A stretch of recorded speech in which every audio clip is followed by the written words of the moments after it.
Bienvenue sur le podcast de l'Office national de diffusion artistique. Mais vous pouvez nous appeler Londa. Merci d'avoir appuyé sur le bouton lecture de cet épisode.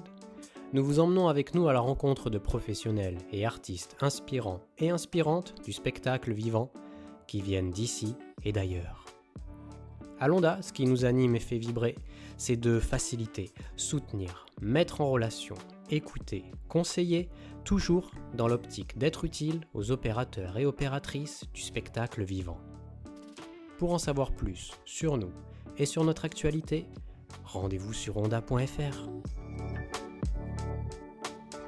Dans cet épisode, nous vous invitons à écouter Rachel Dufour, directrice artistique de la compagnie Les Guêpes Rouges Théâtre, et Julien Dayer, auteur, comédien, metteur en scène et fondateur de la compagnie La Traversaine.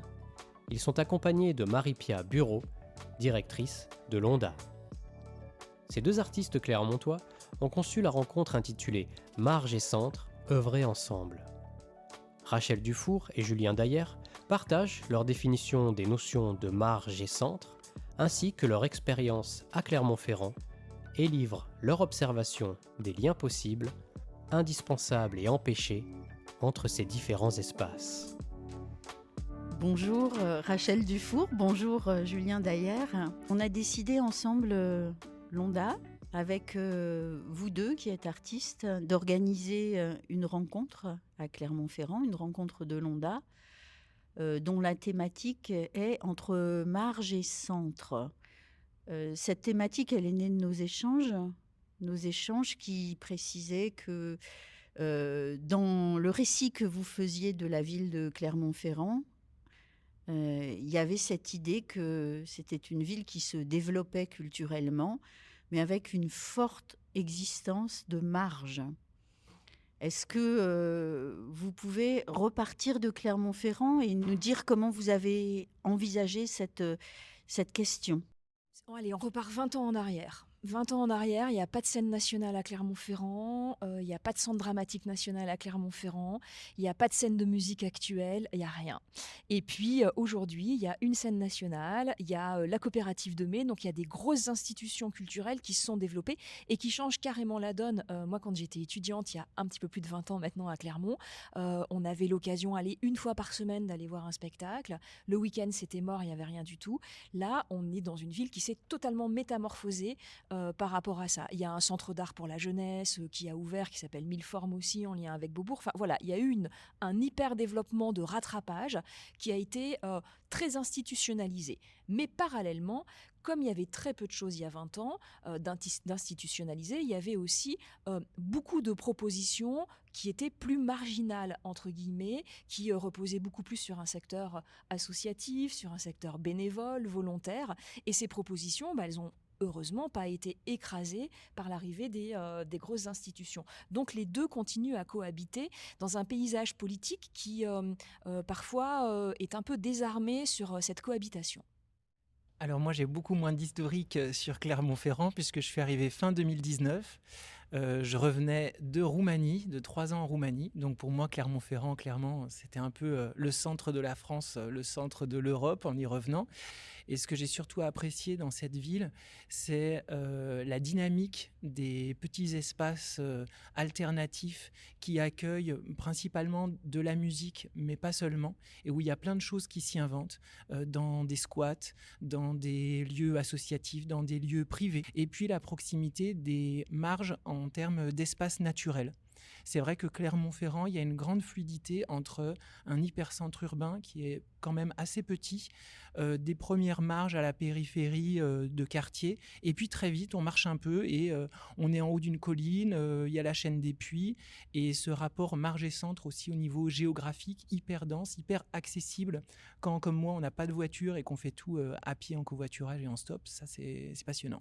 Qu'est-ce qui est vertueux pour vous dans la cohabitation des deux, puisque vous semblez tous les deux dans vos propos attachés à la coexistence ou alors aux relations peut-être qui existent entre les deux? Est-ce que vous pouvez nommer ça?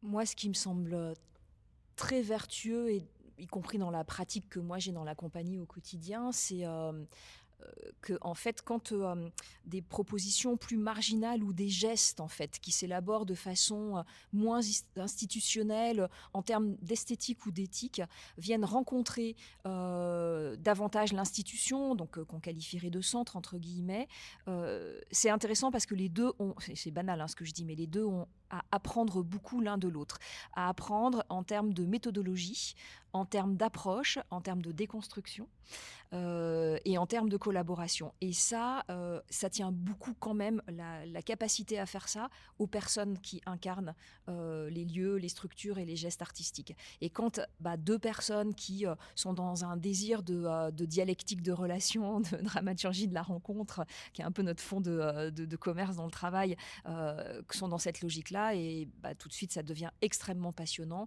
de partager les enjeux et de travailler à des vraies collaborations et pas simplement à des partenariats. Oui, je suis tout à fait d'accord avec ce que dit Rachel, et puis sur le fait que c'est finalement assez petit, Clermont-Ferrand. Donc les personnes qui travaillent à un poste de direction qui est plutôt de l'ordre du centre connaissent généralement des personnes qui sont dans des lieux très alternatifs ou connaissent les pratiques au moins par bouche à oreille. Et il y a des pratiques de tarification, il y a des pratiques de mode de communication, il y a des pratiques de recherche. Le lieu où on commence ces rencontres, qui est un lieu porté par la ville de Clermont-Ferrand, mais voué à accueillir les expérimentations à la marge dans un espace qui est encore en devenir. Voilà, c'est pas étonnant que ça se passe ici à Clermont-Ferrand.